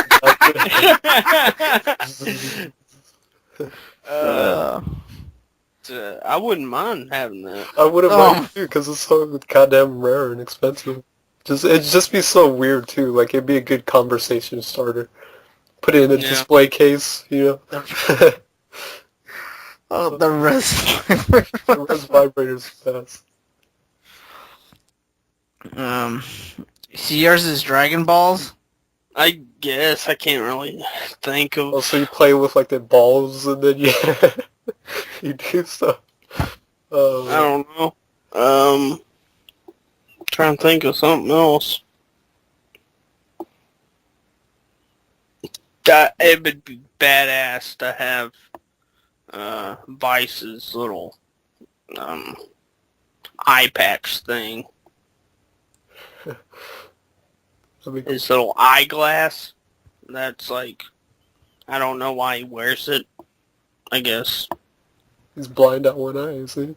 Did they explain that in the game? I never played the game. I don't think so. That's weird. Do you think they would explain something like that? Like, oh yeah, I got my eye poked out that one time. Yeah, but it's not poked out. Well, I have really bad eyesight in this one eye. Maybe that's it. Maybe he has really bad eyesight in that one eye, and it's like one lens that like helps him see better. I don't know. Maybe Well, cool. they did have, like Jack and Daxter. Jack has that little head thing where he can like zoom in and stuff. I don't know, maybe that's got like a futuristic item with like a kind of old school setting like that. Yeah. That'd be cool. Maybe it's X-ray vision and he just uses it on all the chicks. No, I'm kidding. Yeah, on what's her face? It's like, why are you winking all the time, Vice? It's like, shut up. Shut up, goddammit. I don't know what I want. Like, I'm not a big fan of like weird peripherals, But it reminds me of that one chainsaw controller from Resident Evil. Oh, yeah. Yeah. Super rare, limited, but like has no real purpose, but like it's still a controller and still a kind of novelty item. So I'm thinking like something like that, like how cool would it be to have like a working sword or something, like a sword controller for RPGs or something, I don't know. Didn't they have that for Dragon Quest swords? Yeah. I was like, oh, I don't remember how that looks though. Forgot about that one. That's kind of what... It's like, it looks like gold colored with, the little handle that's like blue. I don't know. The blade is gold and blue. Let's see. Does it have to be video game related? Well, if you Dragon Ball isn't. Yeah. Okay. Alright. Let's see. My answer would be then, I used to have this item, and I would love, I had this old Spider-Man comic, and this is the comic that actually got me into comic books, I was at the barbershop when I was like, maybe like 10 years old, maybe even younger than this, and the barbershop had this comic book where Spider-Man, for some fucking reason, I don't even remember anymore, he was fighting the Fantastic Four. And at the time when I found this item in the barbershop, I was really interested in superheroes, but I didn't know how to get my hands on a comic book at all. So the barber, he actually let me take the comic book home, and that literally became my very first comic book. But the thing was so beat up and damaged beyond repair, like it had no cover whatsoever. So I don't even know what issue it was. And I think I would like that. I think I would love to be able to find out what comic book this was, like what issue, and just get that comic book back. Because I no longer have the issue. I think I threw it away at one point. But I think I would want that back. So, but yeah, for some reason Spider-Man was fighting the Fantastic Four. So, I would want that. It's very nostalgic to me. Oh. Yeah, see what I did there? I love nostalgia. It's a good thing. Yeah, it was like I said, it was like my very first comic book, and I threw it away probably because it was all beat up, and I was a lot older when I did, and I just kind of wish I had it back. So, but But Jamal asks another question, and since Techno has his Dragon Balls, he says, "Hey guys, have you seen the new Dragon Ball episodes and the movie Battle of the Gods? If you haven't, they are amazing because Goku transforms into Super Saiyan God." Techno, you're our Dragon Ball guy. Answer his question. Yeah, well, I don't know what he's talking about because there's no new Dragon Ball Z episodes that ended like in the 90s. But the movie, I didn't like it because he's only like Super Saiyan God for like 3 minutes. But I mean, it's all right, I guess. I like Dead Zone better. I have seen Battle of the Gods, and it was alright. You know, it's not like the best Dragon Ball Z movie, in my opinion. Yeah, it was alright. I can't really say any more than that. New Dragon Ball Z episodes? Are you sure he's not maybe talking about new Dragon Ball Z Kai episodes? We'll see, I don't watch that, so... Yeah, I don't watch Dragon Ball Z Kai either, so I can't... So I guess I haven't seen those. But, yeah. I stopped watching Dragon Ball a long time ago because I already have them all on DVD. And, Battle of the Gods was just okay. I think my favorite Dragon Ball Z movie would happen to be... Actually, you know what, I don't even know which one will be my favorites. I guess it'd have to be one of the cooler ones. Yeah, the cooler ones are pretty badass. I like Lord Slug too. See, I didn't like Lord Slug. That's one of the weaker ones for me. Because he goes like half Super Saiyan in that whenever he like grabs Lord Slug's fist and like breaks his arm. Yeah. I think I'll have to go. My favorite is one of the cooler episodes. I don't like the Brawly ones were okay. Yeah, I didn't really like Broly that much at all. I kind of like the first Broly movie. Yeah, but whenever they like made it into a trilogy, it kind of went downhill. Yeah, I agree. So Yeah, I agree too. Dan's like, About yeah, the Dragon Balls. Dan's like, yeah, whatever, I don't care. But yeah. So that's this question. And then our very last question is from, I really hope I get your name right, and I apologize if I don't. Ilia? Ilia? How do you say that? Help me out, guys. I have no idea. Dan? It seems like Ilya. Ilya Neves. Alright, Ilia Neves. That's your name. If we say it wrong, we apologize. I'm so sorry. No, but okay. She asked, can you guys recommend some good games for Christmas? Could be old or new games. And I know for a fact that she has children and a 3DS. So go. Recommendations. Come on, Techno. Okay, hold on. Sonic Generations. Let me look. Animal Crossing. Animal Crossing's good. She has that. I know that. Okay. Well, I didn't know. Mario Kart 7, you know. No, Mario 7, yeah. Don't do Paper Mario Sticker Star. Yeah, I'm a grown adult and I cannot beat that game. I can only imagine young ones trying to get through that game. No. But yeah, Mario Kart 7, yeah, it's good stuff. What about maybe Pilot Wings? Fun, kind of kill some time on that. Shinobi, maybe? So I'm going to recommend, for the 3DS, because I know she has one, Luigi's Mansion, Mario Kart 7, what else does she have? Zelda. New Yes, Zelda the is new- amazing. Zelda Link Between Worlds is good. New Super Mario World for the Wii U if you have a Wii U. See, I'm trying to think of non-Nintendo stuff.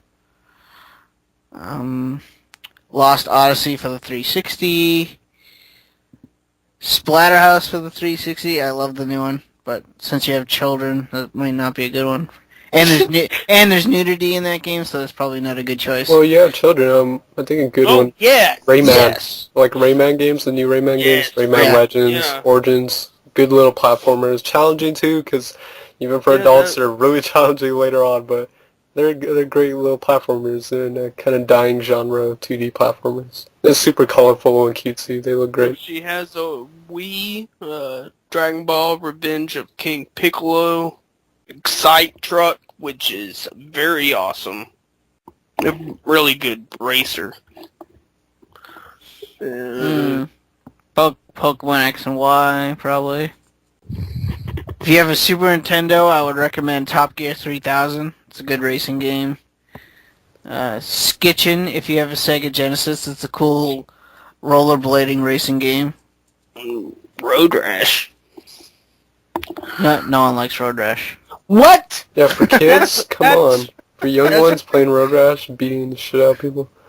Yeah. I'm just kidding. Super Mario World. That's the epitome of like a great little game for a younger audience. If you have a GameCube, Godzilla, Destroy All Monsters, Melee. Yeah. Oh yeah. Super Mario Galaxy for the Wii. That one I think that one's a good one. I honestly like the first one better than the second one. Well, I've never played the second one, so. Oh, okay. Spider-Man Shattered Dimensions, if you're into superheroes. I like that. That's a great it's my favorite Spider-Man game. Let's see, what else would be good? If you have 64, Star Fox 64. Yeah. I don't know. I can't. Tales of Vesperia. Tales of Vesperia. That's great for a younger audience. And if she gets Tales of Vesperia and beats it before Oh my Techno, God. Oh, come I would on! lose my mind. I will Wow. Or Yeah. like she gives it to like the young ones and they beat it before Techno. It's like, wow, Techno really. Wow. That'd be amazing. I would laugh so hard. see, if you have a Super Nintendo, Sega Genesis, you get Maximum Carnage. It's a good beat 'em up. All the Sonic games. Sonic sucks. No, he doesn't. I honestly can't think of anything. Vector Man. Yeah, Vector Man's pretty good. Dynamite Heady. Or you could just get the collection on Musha. PS3. Musha, yes. Musha Lightning Force. Yeah, the kids would love that. Actually, I would really love that if I was a kid. I'm Yeah, me like, too. oh my god, this is awesome. Robo Aleste for the Sega CD. Robo, yes. That is one I'm really wanting to get. Wow. If you have a Sega Saturn, I would go with Clockwork Knight and Clockwork Knight 2. I would go with Daytona USA on the Sega Saturn. Best soundtrack Virtua for Fighter racing game. 2. Oh man, Virtua Fighter 2 is good. Fighters Mega Mix. Fighters Mega Mix is awesome. Oh man. I have that. If you have an original Nintendo, I'll go with Kickle Cubicle. It's a good puzzle game. Let's see, X-Men 2 Clone Wars for the Sega Genesis is a good one. Aladdin. Aladdin. This. Quackshot. Yeah, Quackshot. Yeah. Oh, Goof Troop for the Goof Troop for the Game. Super Nintendo. Yeah. It's a great puzzle game. It's like one of my favorite puzzle games on that system. Streets of Rage on the Genesis. I'm trying to think of more modern games, just because they're easier to get. Yeah. Kirby Mass Attack. That's one of my favorite Kirby games. I never finished that game. You should. I actually enjoyed it. Like I played through the first 2 worlds or whatever, or 3 worlds, and I just kind of stopped. But I enjoyed what I played. Yeah, So, it's Kirby's Dream That- Collection. You can't go wrong with Yeah, that. yeah, Multiple that's- Kirby games, great ones too. And especially the Game Boy ones, which could be beaten in like an hour, 50 minutes or something. But good stuff on there. And I love Kirby's Epic Yarn. That'd be great for a younger audience. It's super cutesy, super easy too. Like, there's no real penalty for dying besides losing your gems or whatever. So that's a good one. Great style. It makes you feel good. Yeah, like I loved playing it because it just made me feel happy and I didn't have to stress out. I would maybe the Jack and Daxter's collection for the PS3. Some Ratchet and Clank in there. Yeah, Ratchet and Clank. Clank. Like that. Some Radiant Silver Gun. Oh man. The Sonic Racing Transformed. Oh yeah, that's a good one. Yeah, that's a good one. Yeah, too. Maybe a little Donkey Kong in there somewhere. Donkey Kong Country, stuff like that. Donkey Kong Country Returns I even for Yeah. the Wii. That's a little. That kind of gets harder near the end, but yeah, that's a good one. I was thinking Super Nintendo, but I was like, yeah, Oh, that's yeah. classic. Can't go wrong with the classic. Yeah. Oh, I'd get if you like music rhythm games, I would go with the Final Fantasy Theater Rhythm. So that's a good one. Good one. Cute style too. So I think that's about it. I honestly can't think of anything else. Yeah. So It's a lot of games. yeah. Well, I like the only system I know she really has is 3DS. So I was trying to Yeah, pick whatever. it's But, hard to go wrong with any Nintendo games on the 3DS, really. Besides Paper Mario Sticker Star, avoid that. Don't do that. yeah. Yeah, but that's all our questions we have. So Yeah. guys, want to get games we've been playing and wrap it up? Yeah. Mm-hmm. Techno, what have you been playing? Oh, Snatcher. certainly not Snatcher. Snatcher. Snatcher. Snatcher. Snatch all the things. Snatch all. Snatch everything. But Do I you have have to actual say, copy of that? That's incredible. no. I was about to I say, do like, not. holy shit. Wow, Techno. I wish. I Techno wish over here I with did. Snatcher on the Sega CD, man. Wow. Jeez. I had to burn that disc Jeez. to play it. Next thing you're gonna tell me you have a copy of Panzer Dragoon Saga that you're using as like a coaster. I have so many of these. I have so many copies of Panzer Dragoon Saga. Oh. That's cool. But yeah, I was thinking about burning the discs for Panzer Dragoon, but I looked up, info on, how Saturn, if, Saturn can run burned games, and you have to have a chipped Saturn, which what that means, if you don't understand, is you have to have it modded, or you could swap. You can do the swap trick, which I also read on that it will damage your laser and will, pretty much damage your system down. And so I was like, yeah, no, I'll just, hopefully save my money and just buy it. So, yeah. Right now, I've just been playing Snatcher, which, Kojima, if you played Metal Gear Solid, there's, funny parts in it about where the game is actually talking to you, which during a part, something explodes, okay? But before the explosion happens, there's like this timer ticking, something ticking, and like you have a little robot that helps you, and you are a junker, which means you are going after these snatcher robots that are snatching people and killing them and stuff. So each junker gets their own robot, and each robot is different. And yours is called, or Gillian Seed, the main character that you are, is called, his robot is named Metal Gear. And, yeah, way before Metal Gear Solid was ever, produced, it is the same.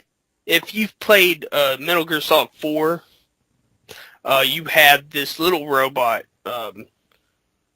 Metal Gear Mark II, that like helps you in Metal Gear Solid 4. That is the same thing in Snatcher. And like the robot tells you, hey, turn up your TV, and you might be able to hear the same sound that I'm hearing, which is a ticker. And I turned up my TV, and I hear it, and then I find it. It's a bomb. It's not really. I'm not really spoiling anything because it's at the first of the game, and you're like, oh, and then you have to get out of the place, and it explodes, and like Gillian says, man, my ears are ringing, and he's like, and then the robot like smartly just says, you should have turned down your TV. And I was blown away. I was like, oh my, Kojima did it to me again. So I'm enjoying Snatcher. Good. So, yeah. I've also been playing Metroid Fusion. I almost completed it. I'm kind of stuck on this part where it's pretty hard, but hopefully I can get through it and get done with that.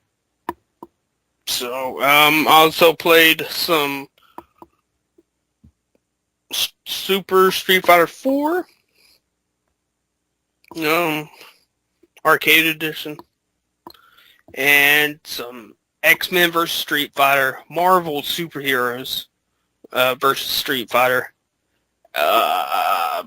Panzer Dragoon, which I really want to get the second one, because in the second one, you have, I think, if I'm not mistaken, the second one comes before, like, in story-wise, it comes before the first one, because you have a baby dragon, and, like, you kind of level up in that game. And then, like, how you level up, it changes the dragon, and he grows. And that's bad. Like, the first part, you're, like, just riding on him, and he's running on the ground, and then, whenever you get, him leveled up and stuff, he'll grow and, sprout wings and stuff, and that's badass. But, and Pocket Fighter and Street Fighter Zero, which is alpha here in the States. And I can't think of anything else. Did you play anything at that Thanksgiving LAN you guys have? Oh, yeah, we played, which we always do at Thanksgiving LANs, Counter-Strike Source, which actually is, this year was our 7th year. So, we're getting up to 10. Wow. Yeah. You guys need to do a live broadcast for TED.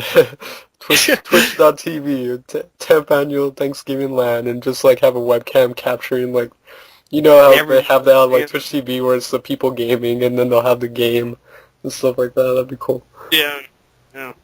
And a Star Wars game called Jedi Academy, where you can either be like, you can have guns, or what we do is we have nothing but lightsabers, because everyone wants lightsabers.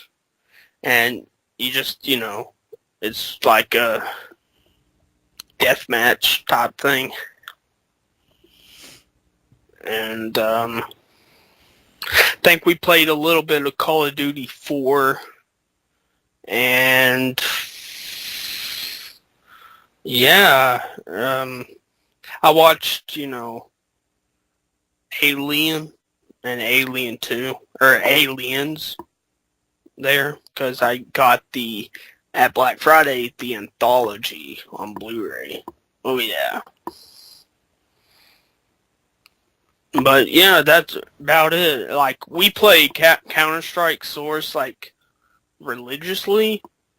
Like, that's the game we play the most at LANs, so. Nice. Pretty cool. Sounds like you had a good time, and I don't think you missed anything, because I checked your Instagram, and you're slowing down on Instagram. I'm used to seeing, like, a shit ton of, like, games that Techno's playing, and I mean, Well, we I still got took a your picture of selfie the and stuff Saturn. like that. I took a picture of the Saturn. Yeah, that's cool, but I want to see more games. Usually you have, like, tons of games. It's like, oh, Yeah. slow Well, down. I was sick all last weekend, Yeah, so I was laying down in bed all weekend watching GameSack.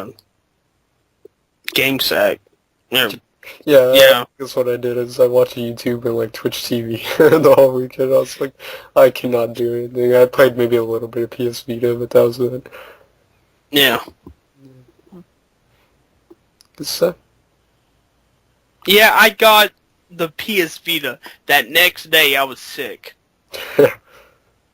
Make you feel better, a little better. So, yeah, but both your packages are Speaking put of, in the mail. Speaking of that, what did Cliva send you? Send you some cool stuff.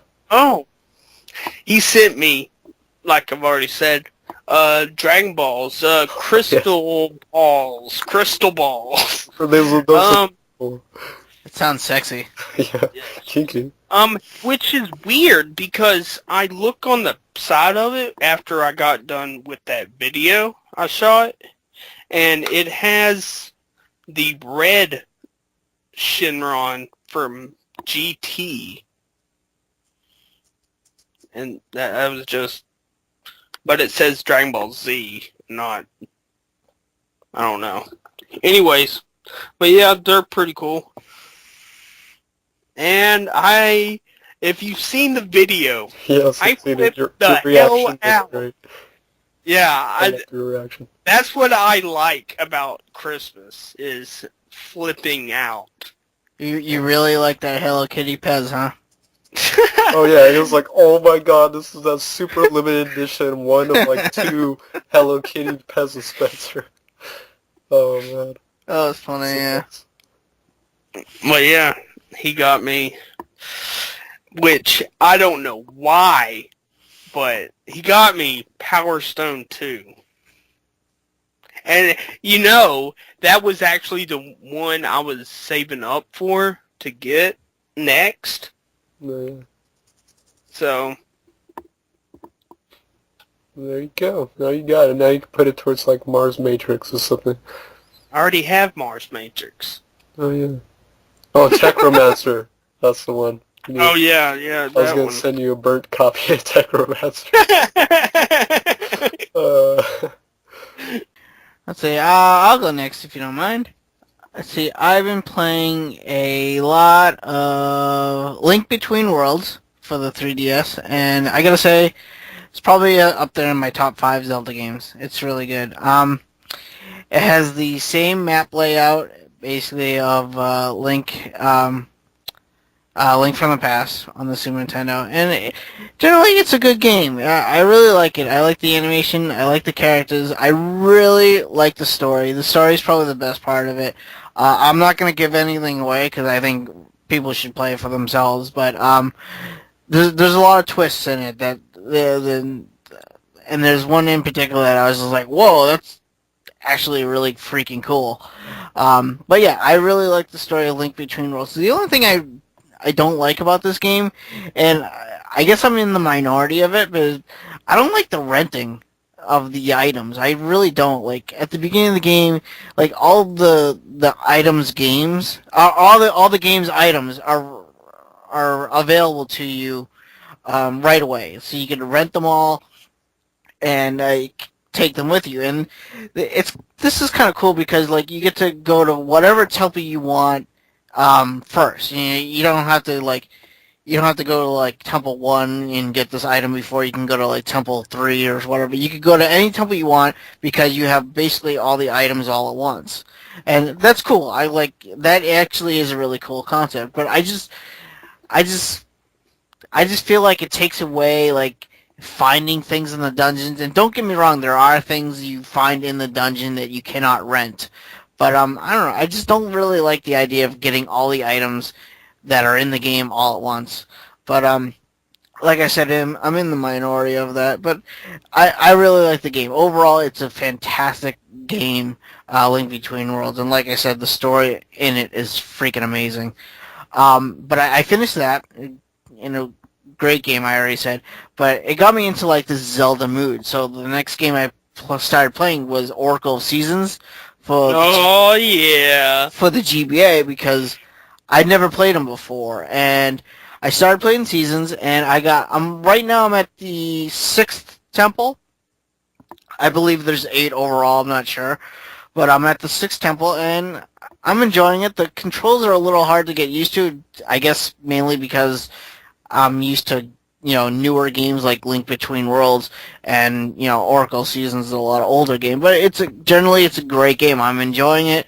I do like the story in that, and I actually want to finish it so I can go to Oracle of Ages, and do the whole linking between the two games. So hopefully I can finish Seasons maybe, I hope this weekend, because, I heard there's going to be a snowstorm tomorrow, so I'm just going to sit and play that.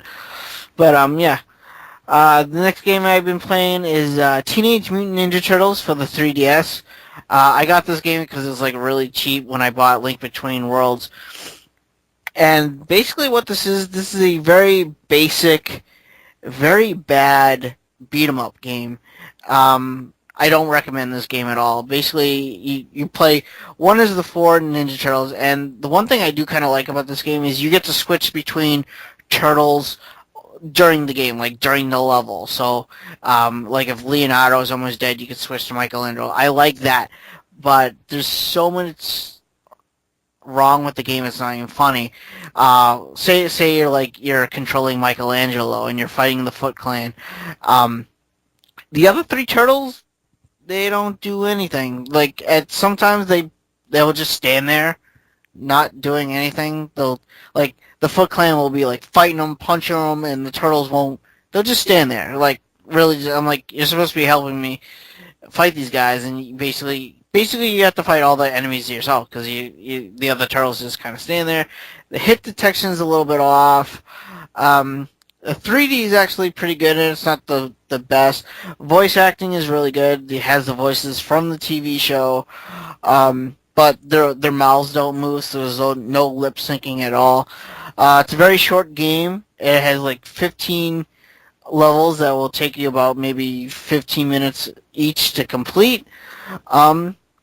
But yeah, I don't really recommend this game at all. It's not a very good beat 'em up game. Really, if you're a fan of like the new Ninja Turtles cartoon on Nickelodeon, you might want to check this out because that's the reason why I bought it. I like the new cartoon, and it has all the characters from the TV show. It has all the weird lingo and dialogue that they speak from the show. So if you're a fan of the show, then yeah, check it out. But overall, I would pass on it. It's not a very good game.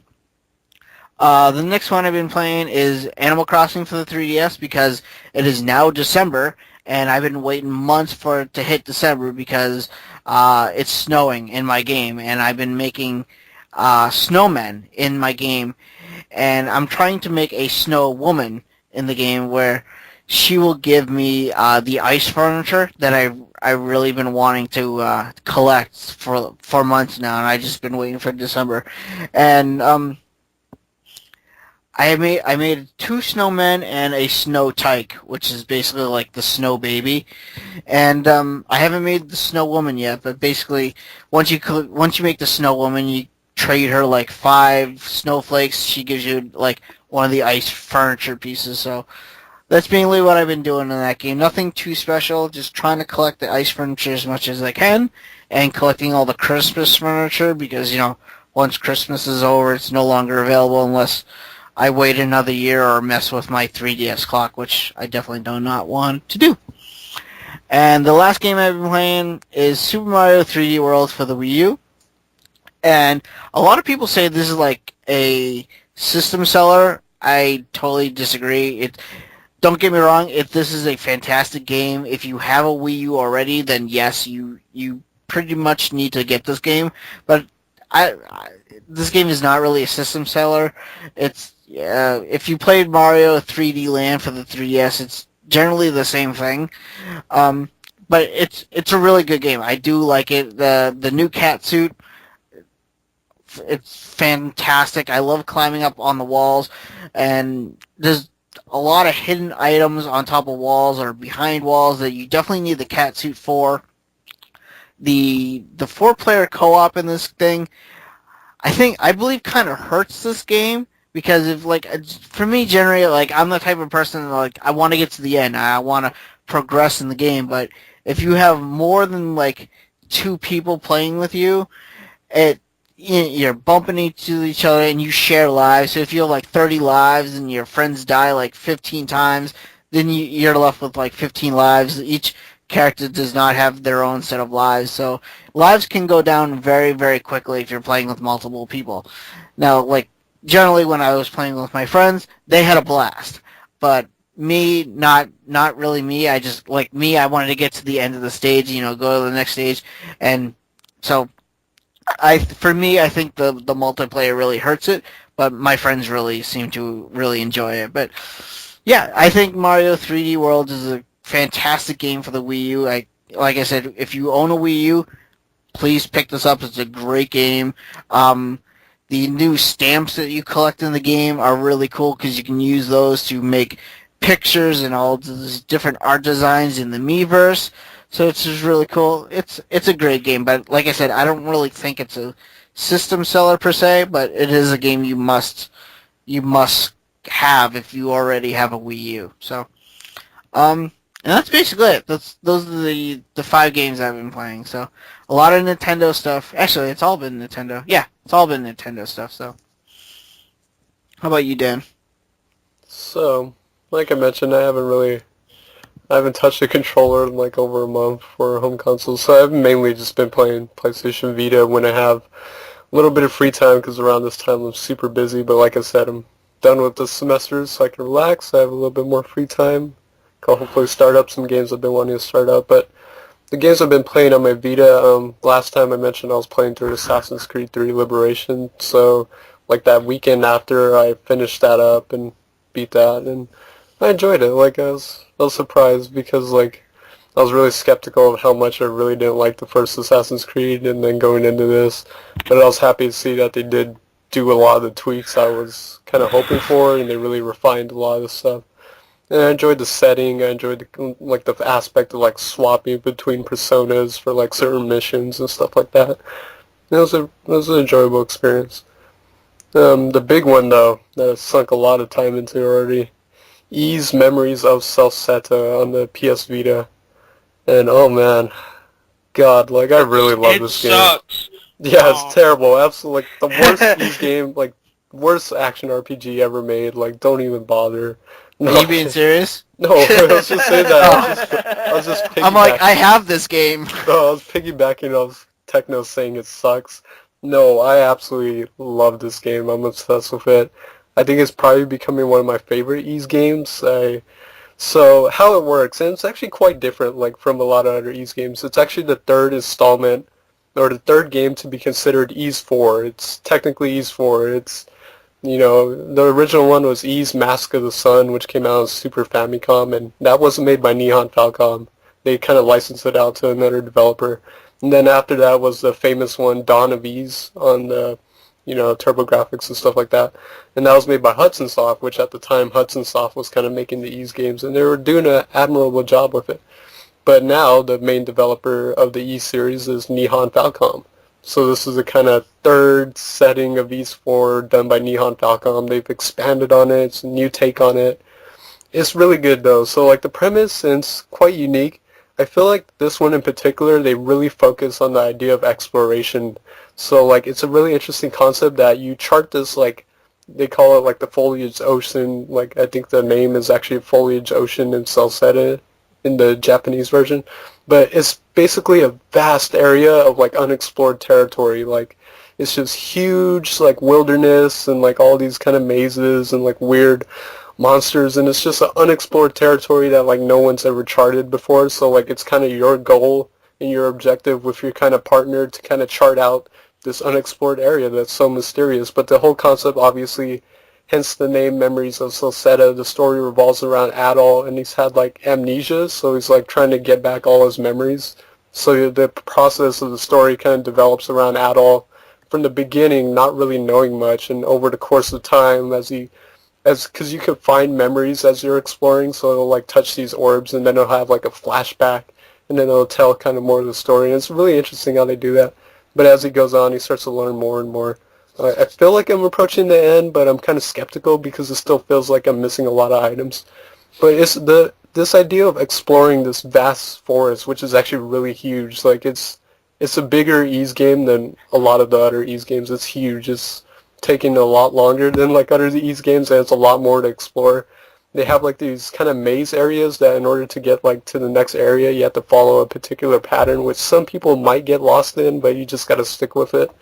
But it's really unique. Like it really does feel like you're exploring a kind of like alien area with like all these like trees and just mysterious monsters, and then you can go to dungeons, and you do kind of similar to E7. You have characters that you swap between, so you have certain characters who are better on certain types of monsters, but the characters each have like their own kind of unique mechanic. Like Adol can interact with memories and have memories. His partner is capable of picking locks, so like there's certain treasure chests that you can only get if you swap to your partner and use them.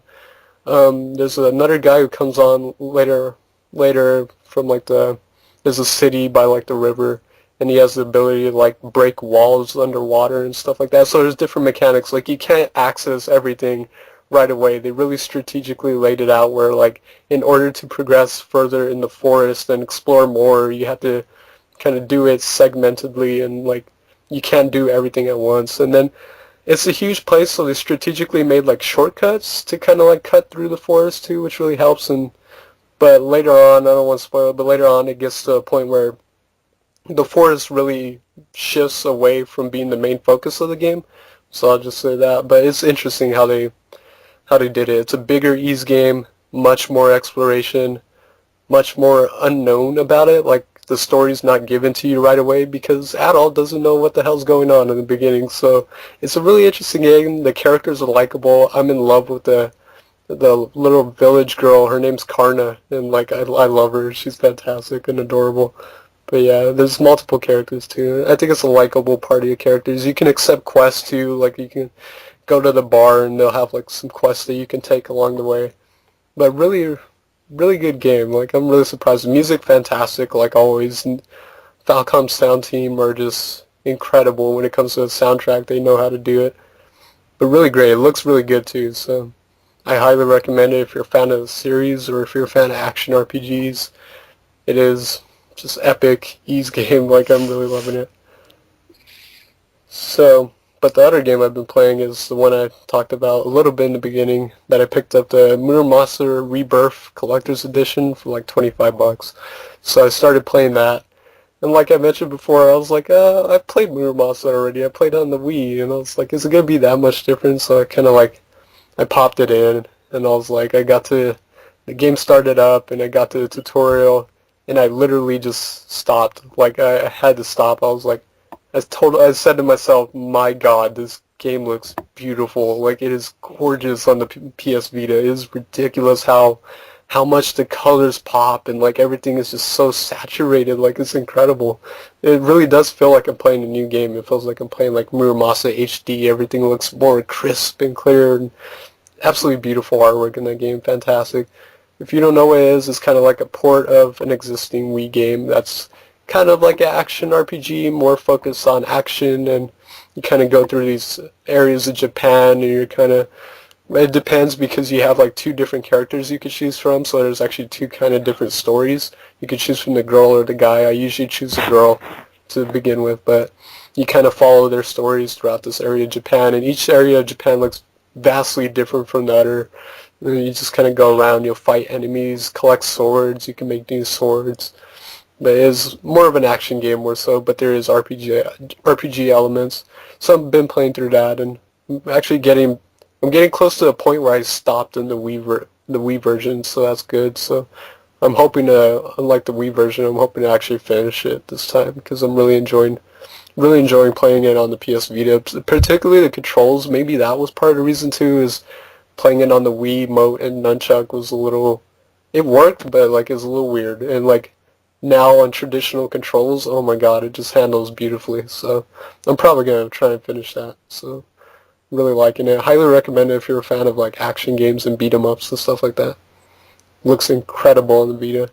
And little briefly, like I mentioned, I discovered the PS mobile market, which is like kind of Sony's adaptation of like Xbox Live Marketplace with indie games mixed with like Google Play.